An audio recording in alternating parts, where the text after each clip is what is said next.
What were you doing before Los Alamos?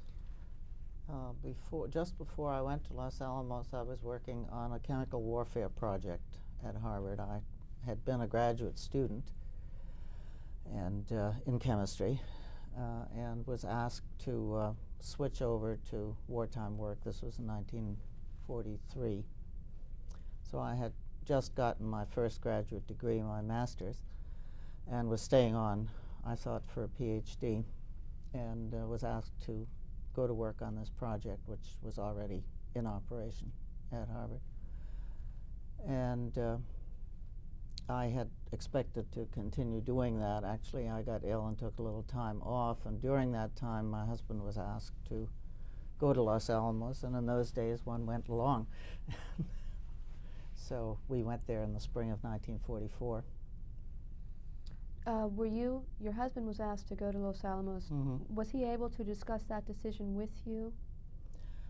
Yes, although he was not given enough information on which to make a decision. In any case, it was so super secret that the people who talked to him about it declined to name where this new location was or what was being done there.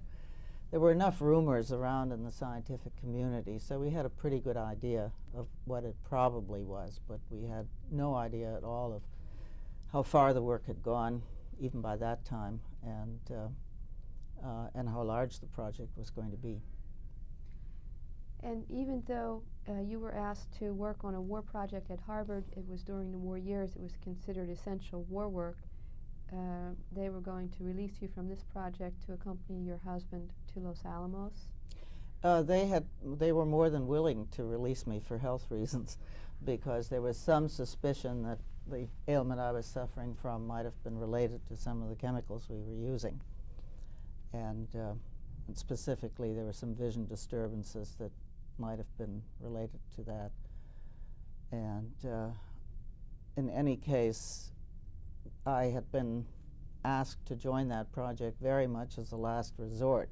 There were no longer enough male students around to answer all the needs. And so, since I'd been a good student, I was next in line, in a sense. But I think they probably felt that I could be replaced without too much trouble. And so you had a master's degree in chemistry at that point in time. Yes. Were you also asked to work at Los Alamos before you got there? No. Did they No, know? my husband wrote and inquired about that. In those days you did those things by mail, not by telephone for the most part. And the reply came back actually from George Kistiakowsky, who turned out to be the person who wanted him to come out there, that the project was screaming for scientists. They were combing the country for possible staff, and that there would certainly be more than enough work for me to do there. That proved to be not quite the case when I arrived, because I was told to go to the personnel office, and I knew right away that if I were slated to do some interesting scientific work, that isn't the first place I would have been sent. And I spent a fruitless half day in the personnel office explaining to a whole string of people that I did not type at all, and I did not take shorthand. I did not have any of the skills that they normally looked for in female employees. I kept telling them that I had the kind of training that they were in fact sending recruiters out to the schools for. And eventually somebody paid a little attention, said, well, there is this job in the chemistry department, chemistry division, that you might go and talk to them about. And that turned out to be work on fundamental plutonium chemistry. Plutonium was basically unknown as a chemical compound at that time, had just been manufactured in minute quantity, about the size of a pea was the total world supply. And we were all shown this little tiny metallic pellet in the bottom of a very small test tube, and that was it. That was the total world supply. So the work we did, of course, was done on minute amounts with techniques that were being developed day by day, because nothing like this had ever existed before, and the kinds of sensitivity you can get working with very small amounts of radioactive substances was not widely recognized even. So there were many, we did fascinating kinds of things. And I enjoyed it quite a lot from the point of view of the science we were doing. I knew what the whole project was about, and I was, I guess, excited more than anything else. I was very young, and I didn't always think about all of the implications at that time.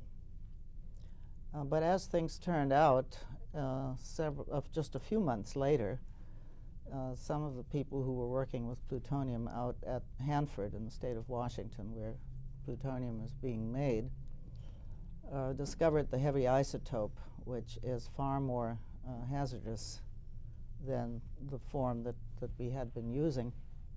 It has a different type of radiation that is dangerous and is not filtered out by glass walls. The reason we've been able to look at a little sample in a glass test tube was simply that the radiation was thought not to penetrate glass.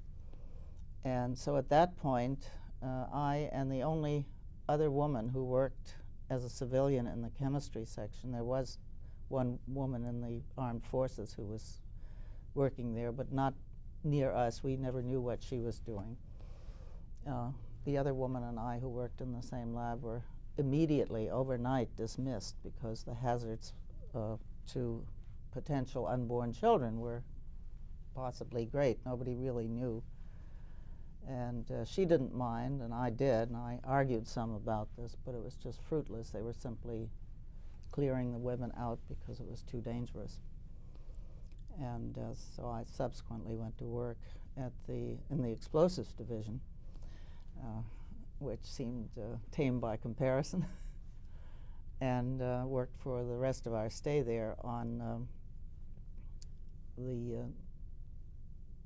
the design of the high explosive lenses for the implosion bomb.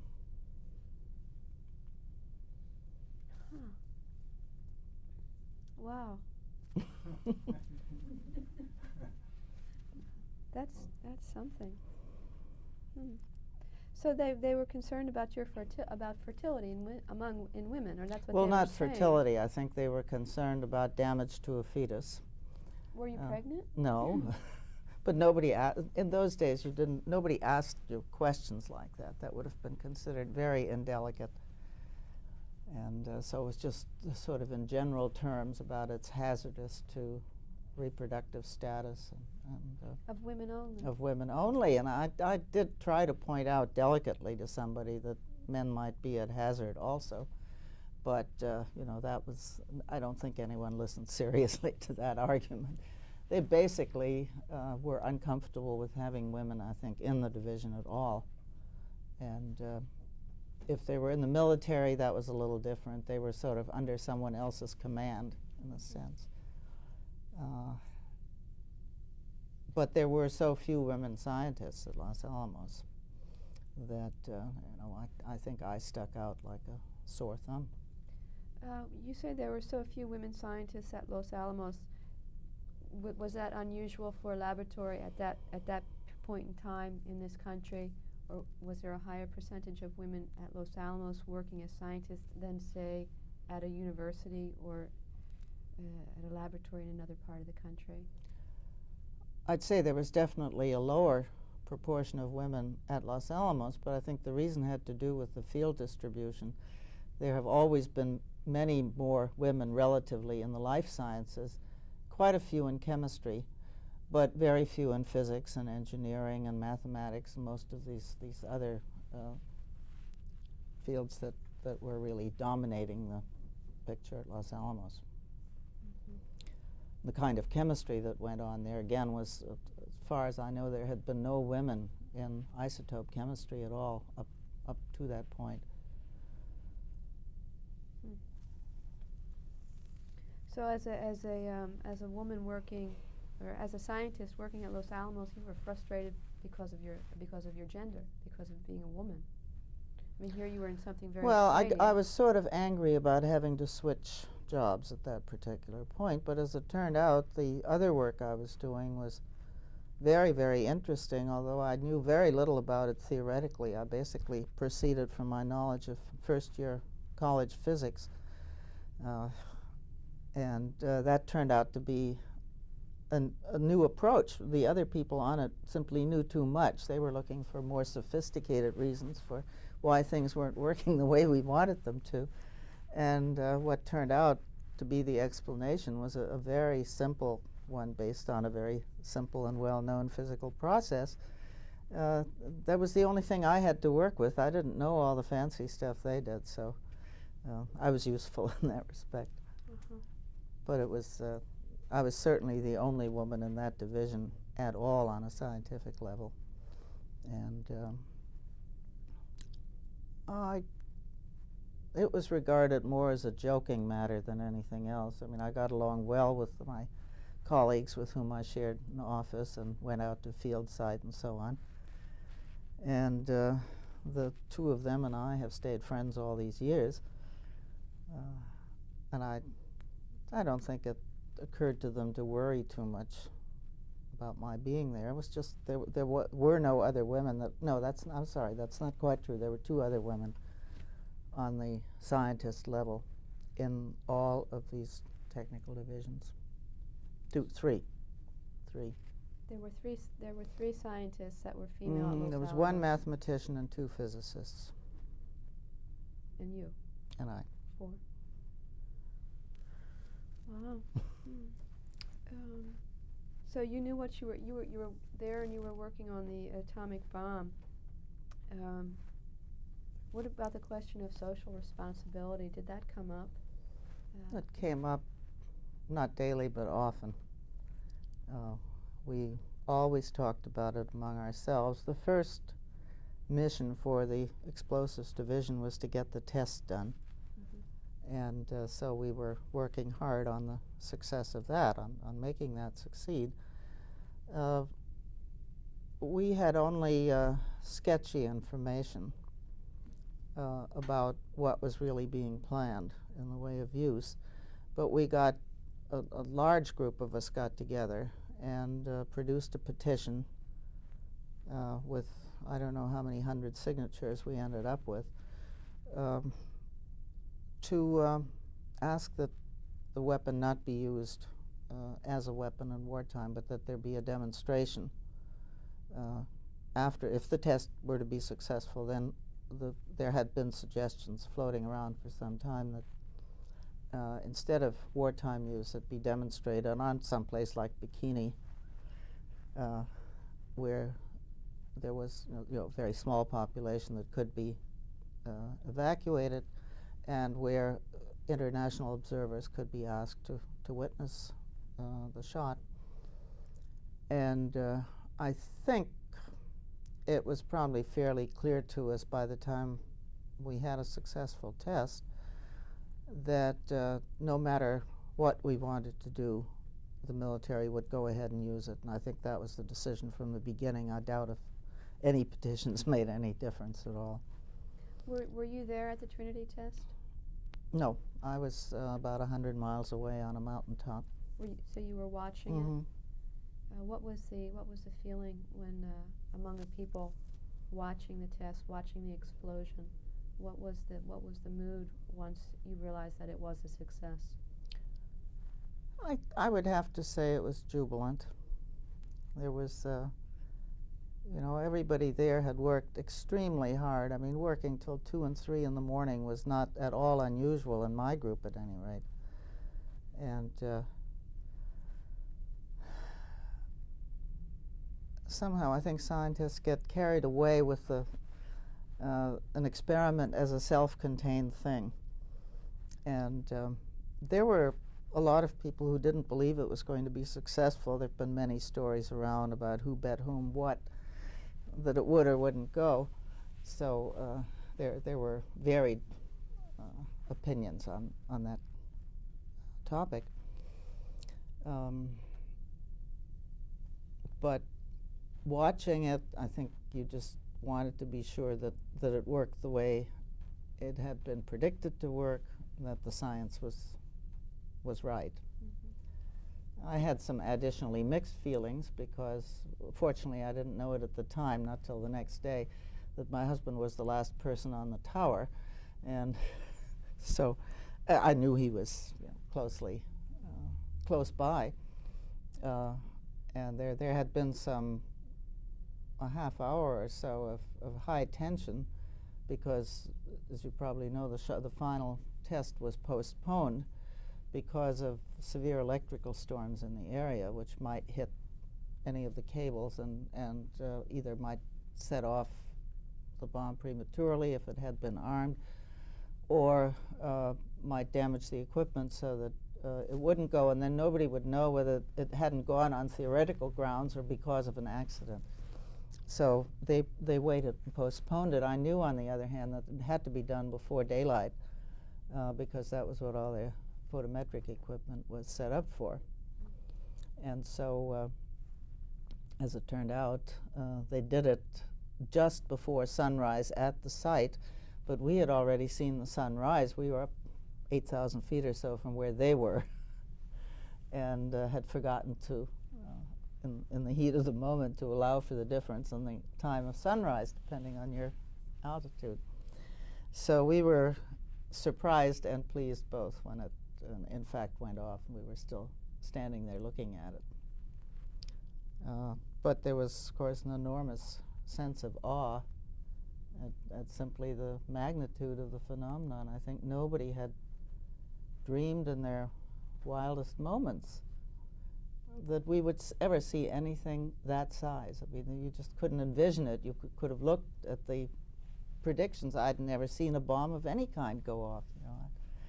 And this was, of course, 15,000, 20,000 times larger than anything that was known up until then. But I think I remember intensifying efforts in the next day or two to, get more signatures for the petition, get more people protesting potential use in the war. But they came to nothing.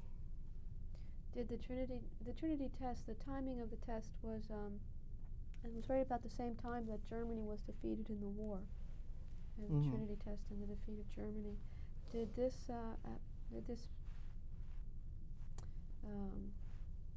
put an added pressure on the scientists to break out of the mode of thinking that a scientific project is self-contained, as you were saying, and pursuing something for it, the scientific curiosity, pursuing it to its end, and then the social implications of that project? I mean, I think the situation was much more complex than I've been able to indicate, I think, in these few short minutes. As long as Germany was in the war, the easy excuse was, of course, to say the Germans are working on it and we had better get it first.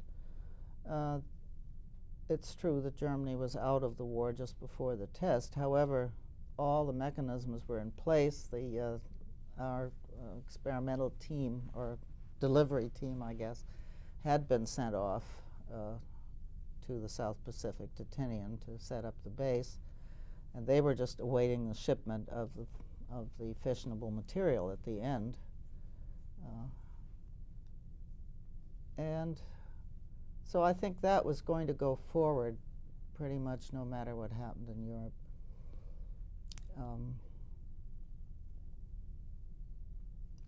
It's, I think, a little hard to convey how different feelings were about that war than they have been in the Vietnam era.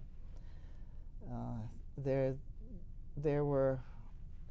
was no one I knew of who didn't want to pursue that war to a successful conclusion for us at almost any cost. There were people like us who knew about the power of that bomb, who worried probably more than the rest of the population about how far can you go with things like this. What entitles you to use knowledge of this sort if you have it. But as far as people at large were concerned, I would very much doubt that if anybody knew that a weapon was available that would end the war, and that's something one needs to remember, anyone would have said, don't use it. I mean, the casualty figures were horrendous, but the casualty figures in a big fire raid on Tokyo were just as high. It just didn't all happen in an instant. That was the difference. But there have been fire raids on Tokyo that were must have been of the order of 70, 80, 90,000 people killed also. Right. I guess when we talk about social implications, we're also thinking of the future. And the traditional bombing, or the firebombing, the traditional bombing takes place during a wartime period. But the atomic power, one also thinks of the future and arms races. And the arms race has lost a whole lot of its threat in the last few months, yes, it seems to me. And I think many people are revising their notions, had been already. I think it had become clear in the last couple of years that the Soviets were not going to be interested in using those weapons. In fact, they could not afford a war, probably of any kind. But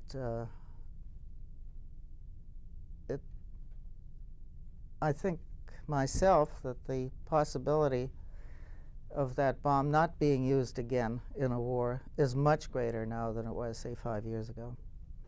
I think there's been just enormous improvement in the climate of international relations and the kinds of goals that nations are setting for themselves. I mean, it's not, as far as I can tell, no major nation now feels they have to beat up somebody else in order to survive themselves.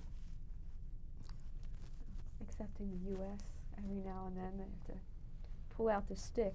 They still seem to feel that way. No, but I agree with you there. There were contradictions between the scientists themselves, the community in Los Alamos, and between the scientists and the military? Were there tensions between the military? It would have been hard to tell the difference between the two groups. One second. This horn is going to be picked up. Okay. I think it would have been hard to distinguish between civilian and military scientists at that point. The military among the scientists was represented largely by kids who had been college students, science majors, who were drafted. And they were in what was called the SEDs, the Special Engineering Detachment. The higher up brass at Los Alamos were not scientists for the most part, and did not really enter into scientific discussions in that sense. They were sometimes present. The one probably who came closest was Admiral Parsons, who was had been there for a year or so at that point. I don't really remember what his background was. It was not as a scientist, but he probably had a lot of technical background, would be my guess. In the Army was there essentially as the organization that operated the post, that built the housing and the laboratories and provided trucks and so forth.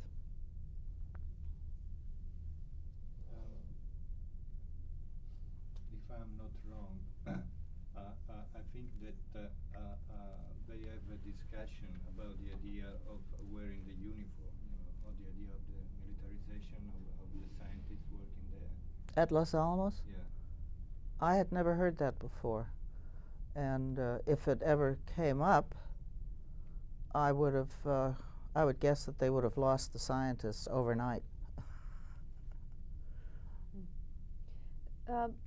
Admiral Parsons, is he the person who suggested that we needed to that the United States needed to drop 2 bombs?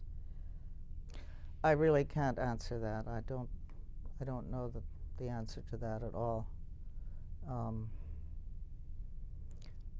It's not widely known that all the material, all the fissionable material we possessed was enough for those 2 bombs, in addition to the first test. We had one of the so-called little boy, which was assembled by shooting 2 pieces of uranium together to make a fissionable mass, and the Fat Man, the plutonium bomb. We had one of each, and the military clearly wanted to test them both, I think, in action. But who made that decision, I have no idea. I would imagine it was made at the highest levels. What was the response of the scientific community at Los Alamos after the dropping of the second bomb?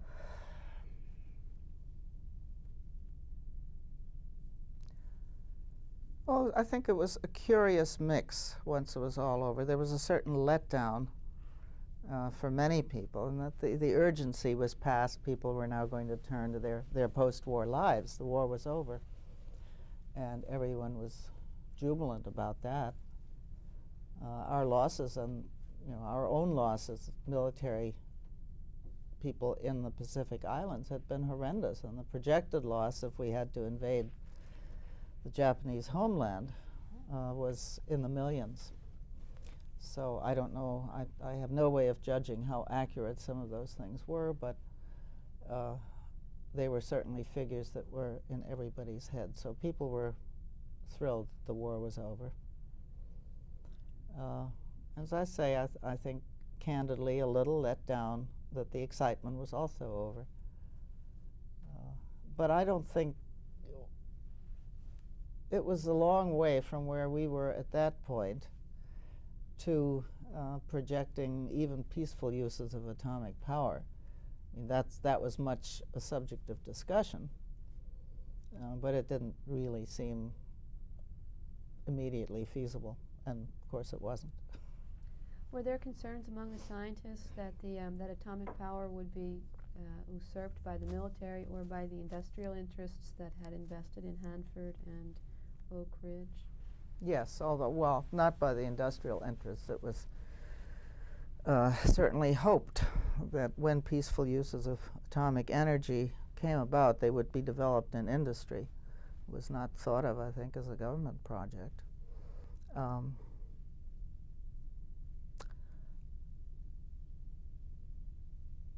But the danger of its remaining a military preserve at that time was very widely talked about, both among scientists at the project and people elsewhere. I mean, it was a subject of general discussion. In fact, the Atomic Energy Commission was set up precisely to separate atomic power from the military establishment.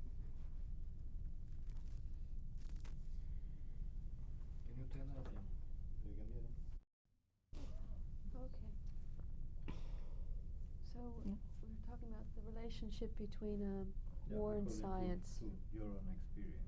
Mm-hmm. It's been a very interesting relationship between war and, on the one hand, and science and technology on the other. I think it goes back much longer than my own time. History of military campaigns going back many hundreds of years already gives you an idea that technical advances are extremely important to the waging of war. And even in our fairly short history in this country, we see a lot of relationship. For example, in the National Academy of Sciences was founded during the Civil War as a very directed effort to forge closer ties between science on the one hand and government on the other. And then during World War I, we had, for example, a very large development of our chemical industry, which had been rather behind the industries of Western Europe up until that point, and in that period was a very important branch of industry. And then for World War II, we had already mobilized a number of agencies. The National Defense Research Agency, I think it was called, Council maybe, was the first federal effort that I'm aware of to directly support scientific research, turning it to wartime uses. I suspect that the fact that the results of science and technology are sometimes, not necessarily always, important to the successful pursuit of war makes it obviously more attractive for a government to support that kind of work.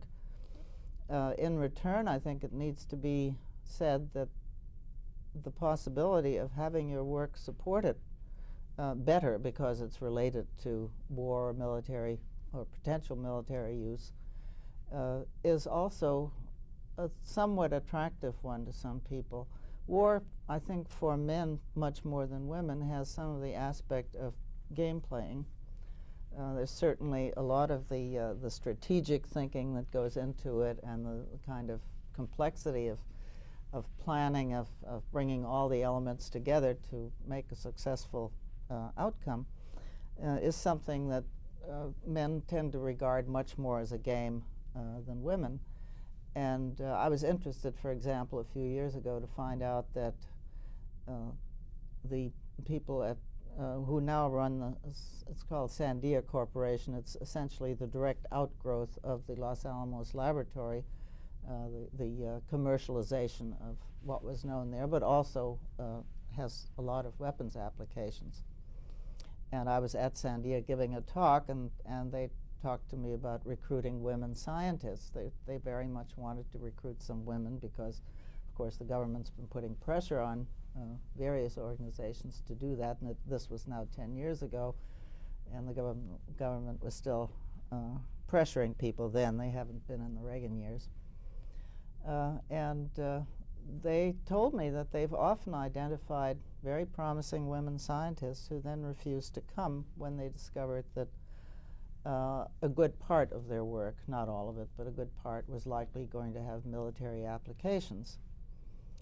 So I think that's been, you talked earlier with Rose about the about how is the perception of male scientists, is their perception of women such that they, for some reason, aren't happy with having more women scientists?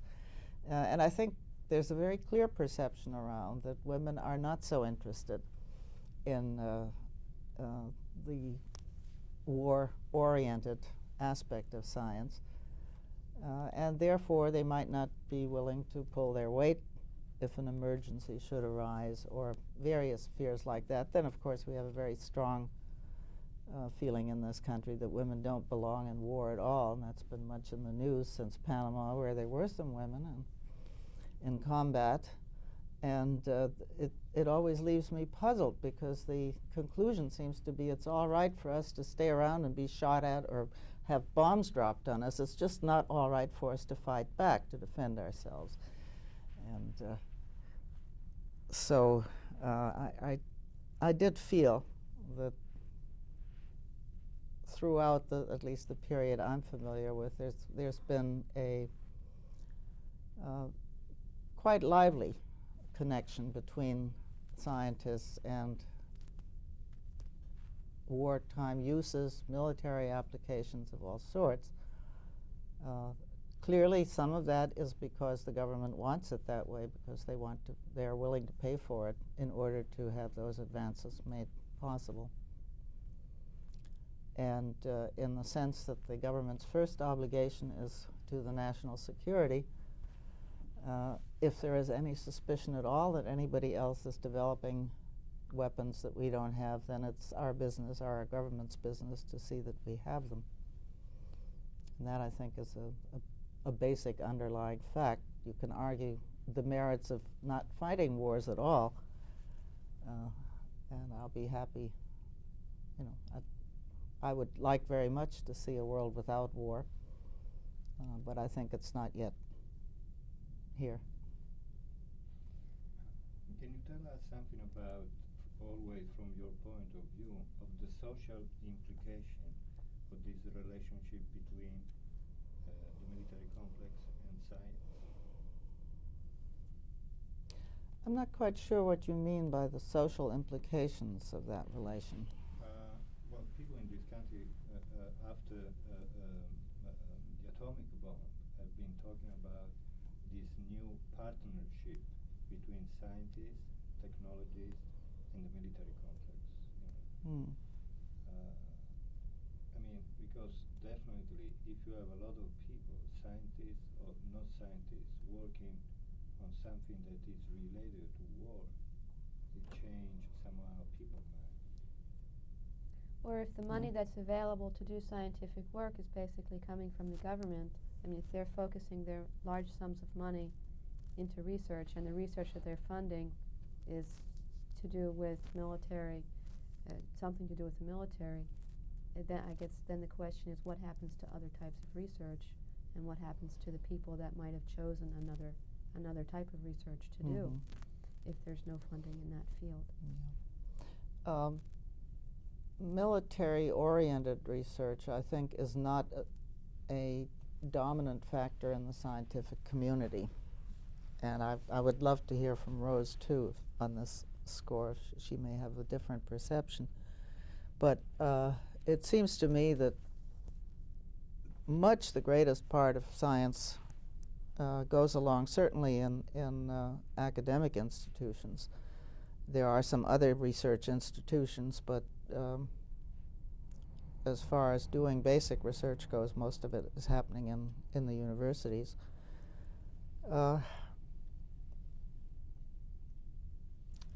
And I don't think the impact of military funding is very great on that. I think, for instance, what happened with the Star Wars initiative, SDI, was very, very interesting. The government had enormous amounts of money, or were prepared to spend enormous amounts of money on that. In fact, spent quite a lot.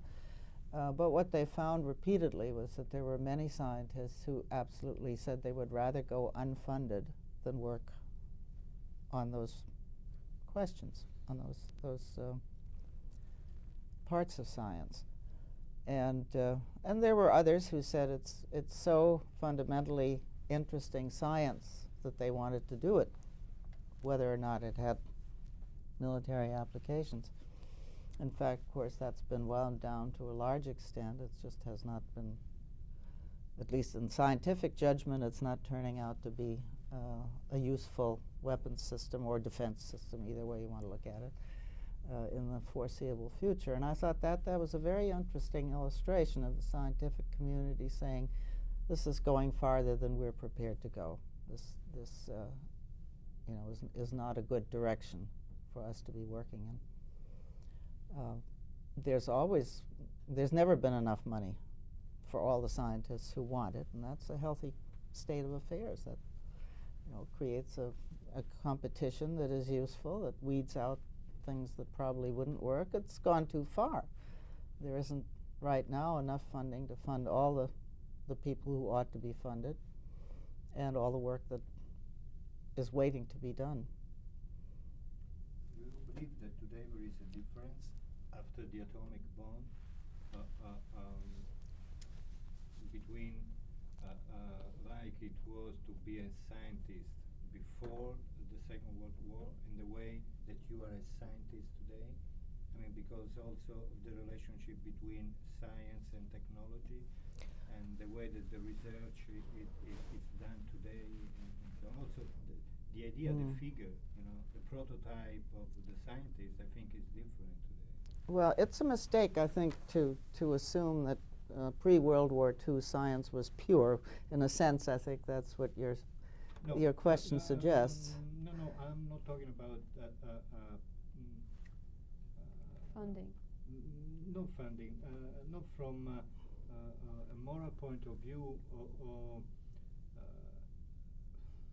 don't know how to explain. I mean, in a way, the building of the bomb was a kind of mass production, Group because effort. of Hanford and because of Oak Ridge, and it was not just the results of one or two people. It was teamwork. I don't know.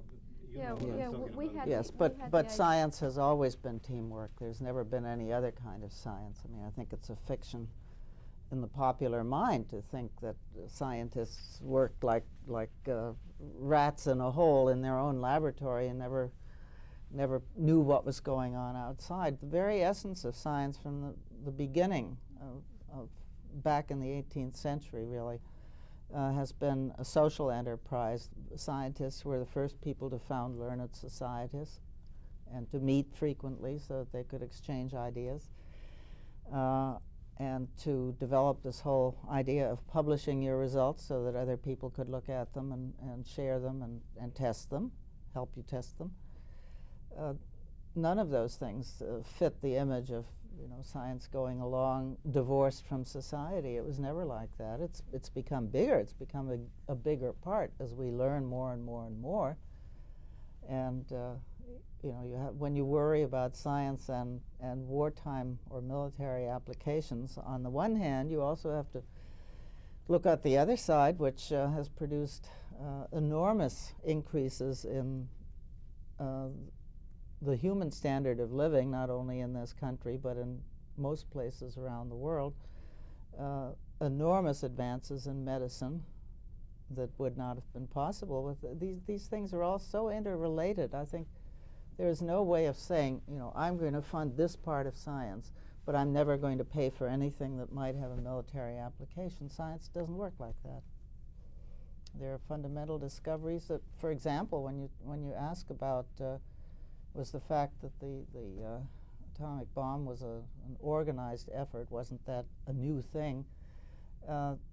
Just before that, the work on radar was quite possibly equally important for the whole conduct of the war, maybe much more so, because it enabled us to do things even when we had fewer airplanes and fewer people than the other side did to sort of hold up our end of things at least. That had gone on for several years before anybody was seriously looking at nuclear weapons, and what was clearly an organized effort, on a very large scale. Most of it took place in Britain, so we didn't focus on it as much. Came here a little bit later.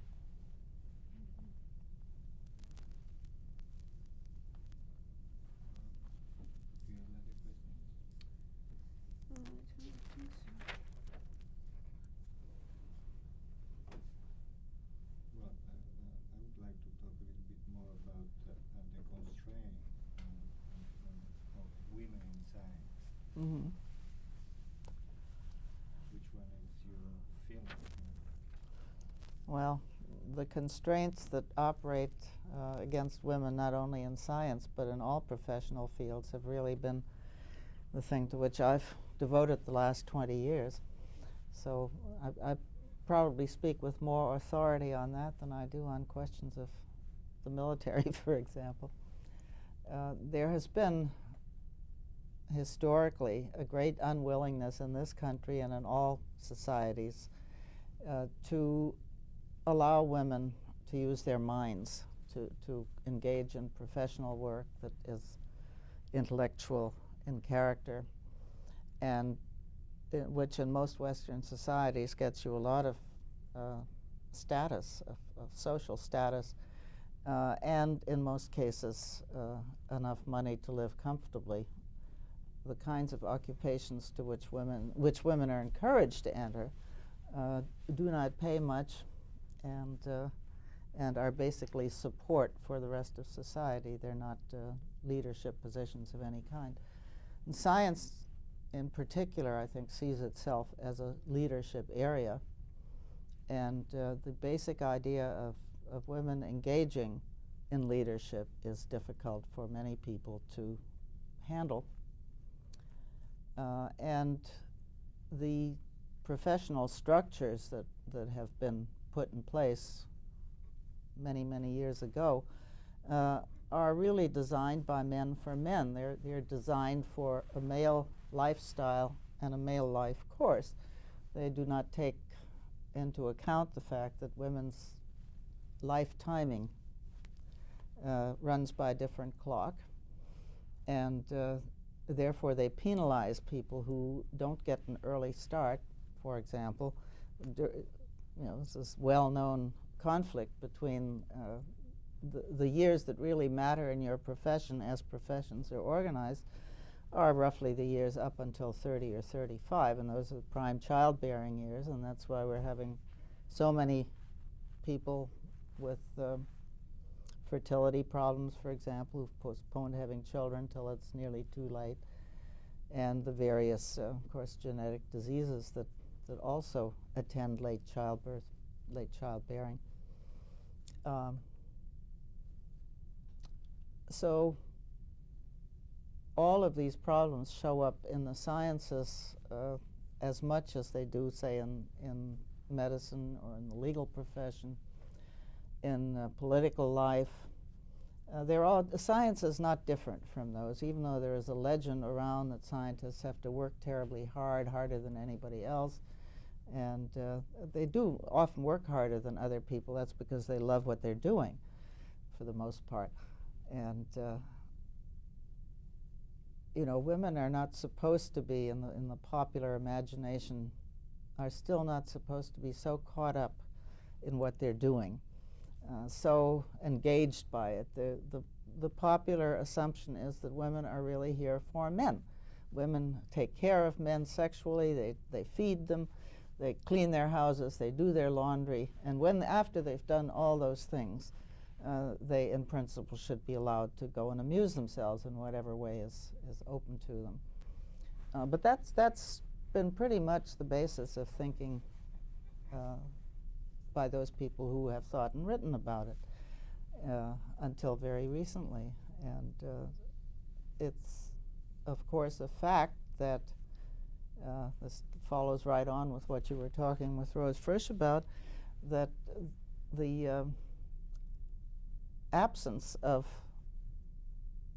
necessarily bearing children early in life, that is, the availability of some form of birth control to most women in this country, makes a big difference in how they think about their lives and what they plan to do with them.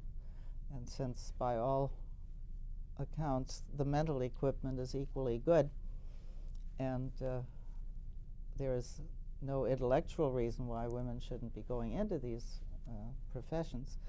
They have been doing, though, of course, in absolutely astonishing numbers. The rate of increase of women's participation in all of these fields, in the sciences and medicine and law, and in the ministry, theology, has been so much greater than anybody predicted 20 years ago that it has simply upset most of the reasoning that people have applied to these things. Women are not timid about going into these fields. They're interested in them. They're fully prepared to compete as equals.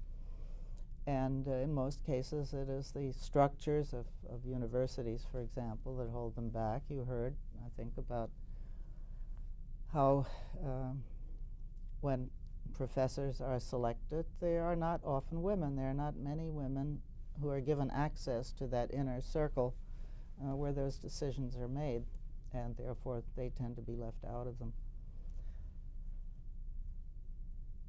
But I think my main point is that the sciences are not unique in this regard. There are some fields in science that have been particularly unappealing to women, and physics is the outstanding one among those. Engineering, for instance, has often appealed to women, but the mystique that surrounds it is unattractive. The idea of, the hard hat operator out in some field site under unpleasant conditions. That's not how most engineering is done. And there's many indications that women, once you start phrasing engineering as something that you're doing in the service of humanity, really. You're building things for people, you're providing machinery that makes life easier. Those are the services of engineering, and they're very people-oriented, and that is has proved to be one of the good ways to tell young women what that profession is all about. Physics has been less accommodating. Physics is likes to think of itself as being very male. Do you think there's a process going on of demystifying or popping the male facade that covers science in general to make it more open and accessible to women? Well, that's already happened in the life sciences. Very close to half the new PhDs in life sciences are women and have been for a number of years now. That's partly because the mechanisms to filter them out are not as well developed there, because from the beginning, from way back in the 19th century when women were first admitted to colleges, it was thought to be a good thing that they were interested in biology, because that was sort of a natural interest for women, you know, because they had children. They needed to know more about biology. And the corollary to that seemed to be that men didn't need to know biology, and that's how you get what Rose also referred to today as appalling ignorance on the part of otherwise very bright and well-educated men about female reproductive anatomy, never mind function. It is really quite amazing that that split developed, but now there's a widespread belief that women are unfitted for mathematics, and yet it's been true for the last 30 or 40 years that almost half the math majors in college are women. Very few people know that. We have been repeating that as a statement, a fact, for about the last 15 years, and people don't believe it. They wipe it out of their consciousness. They will say, oh, how interesting, and in the next sentence refer again to the absence of women from mathematics.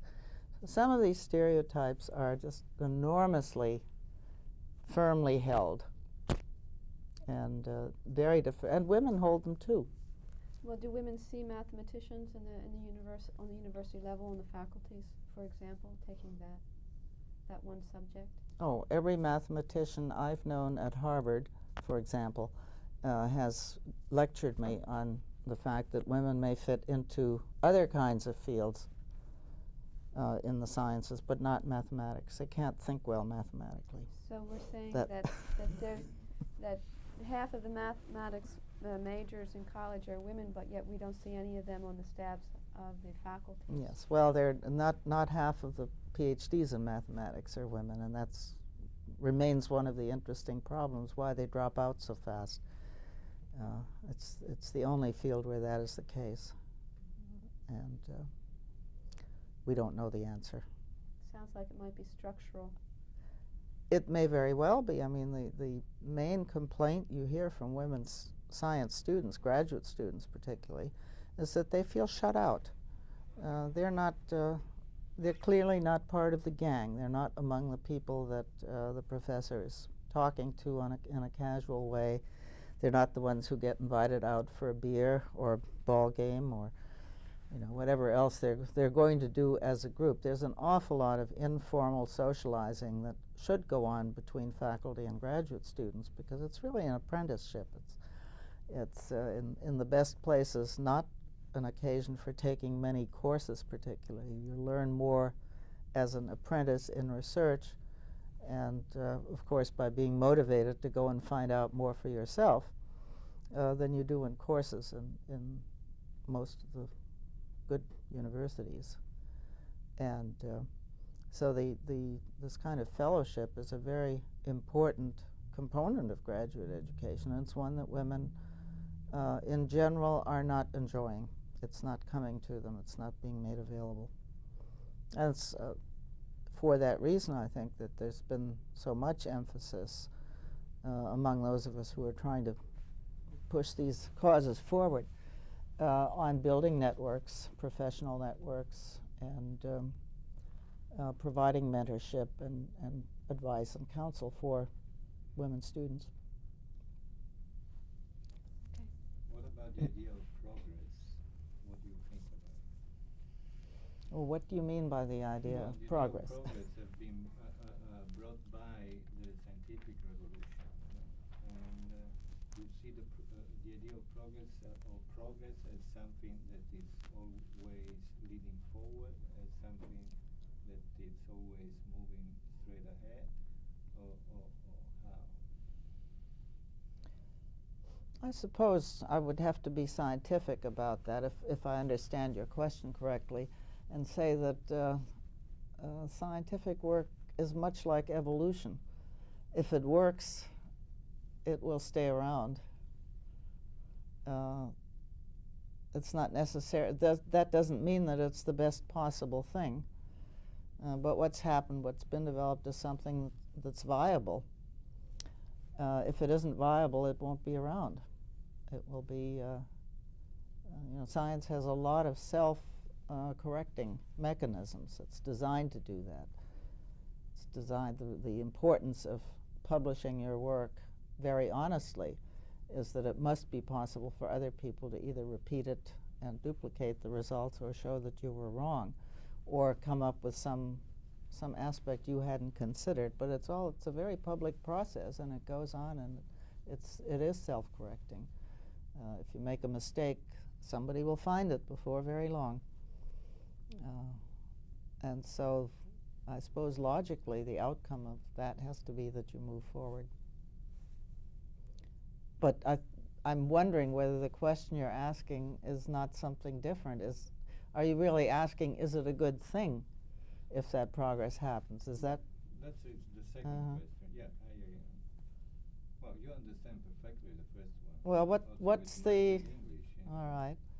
If if you ask, is it or isn't it a good thing, what is the alternative? What else are you going to do with your time? Well, I don't really know. You just said that science by itself can self-regulate herself somehow. Well, that's if you don't have any other constraint or implication, social implication, because you can find out something. I mean, the bomb is a very good example. Okay,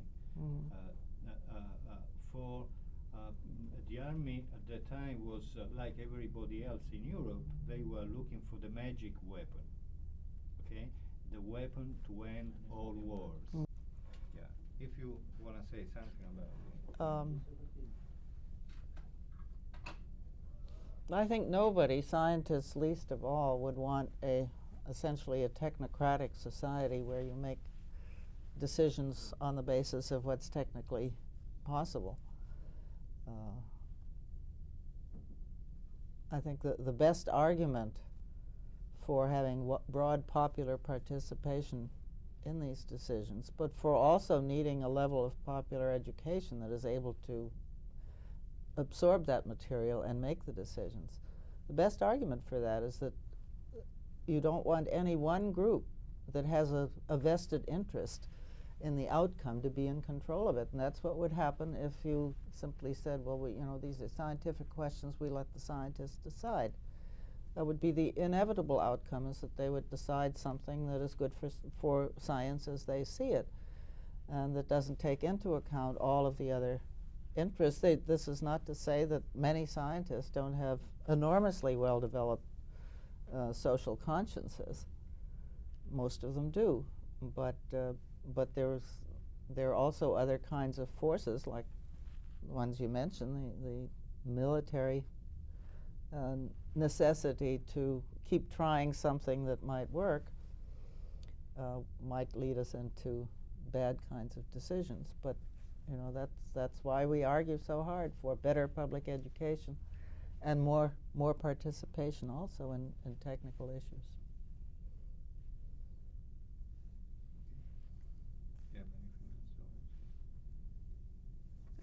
I have one question going back to Los Alamos, going back to the Hill. You said that you were one of 4 women that were scientists on the Hill, working scientists there. How was your reception among the other working women who were wives of scientists working on the Hill? Was there any type of a social stratification, or did anything come up?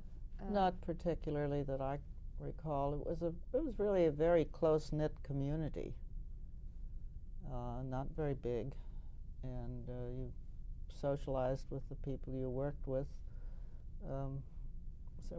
I was in a large group after that initial effort, and my husband was in another part of it, so we all knew the same people, many of whom, for example, were military enlisted personnel in the SEDs who did all of the scut work that was done experimentally, really, in things we were doing. And so actually in that group, there were, the only other wives had children, so they were not working. In those days, that would have been a clear-cut demarcation. If you had children, you didn't work. I raised a good many eyebrows by coming back after the war and having children and continuing to work. Little children in the neighborhood would come and tell me their mothers thought I was crazy. But no, that was not, I'd say that wasn't a problem at Los Alamos. I had read that that the population in Los Alamos grew tremendously. These were young couples coming to work there, scientific couples were all young, and that healthcare or the hospital, daily cost of the hospital was $1 a day. Something like that. A lot of people made decisions to have their first children there. Well, but they were, first of all, it was right the beginning of the baby boom, Everybody was having babies at Los Alamos and everywhere else, and I think that was mainly what you saw there. Young families having, I knew several families with 2 and 3 children, so it wasn't necessarily the first one always. But it was the natural time for most of them to have children. But there was, as far as I remember, a labor shortage the whole time we were there. Anybody who wanted to work could find a job. There was no question about that. And mothers did not work. Women with children did not work. No. The only, they might, yes, they did once the children started to school. There were plenty of mothers of school-age children, I think, who worked, although not full-time. I didn't know anyone who would have worked full-time. But no, it was in many ways a very supportive environment, free of crime. It was nothing to worry about. You left your houses open, and it's very sociable. We had to make a lot of our own social activities because they weren't provided, but we had a theater club and an art club, and photography club, and hiking club. Almost everybody went hiking on weekends, and camping, fishing, all kinds of stuff. Skiing in the winter. We built a whole ski slope. I read about that. It sounds like it was a fantastic period athletically, and a great place to be in at that point in one's life. Oh, it was just incredible. I mean, just the opportunities of meeting all these senior people that were names in our textbooks, really. Right. And here they all were. Hanging out. Well, just for curiosity, what kind of research you were doing before going to Los Alamos? I was working on a poison gas project, attempting actually new ways of making nitrogen mustard gas, which was one of the chemicals needed to make it in the conventional way, was in very, very short supply. And we were looking for better ways to make it. It was a shock for you, I mean, at the beginning, the idea of working for something that was supposed to be used to kill people? No, not really. I was a refugee from Hitler Germany, and I had no qualms at all about, as I saw it, defending our side. When did you come over from Germany? 1933. How old were you at that time? 12. So you did your education in this country? Mm-hmm. The population of scientists at Los Alamos, were a large number of them refugees from Europe? or a good percentage? A good percentage of the senior people, I'd say more than you would have found in an average university then. But you have to remember that American universities before World War II excluded Jews from their faculties, almost without exception.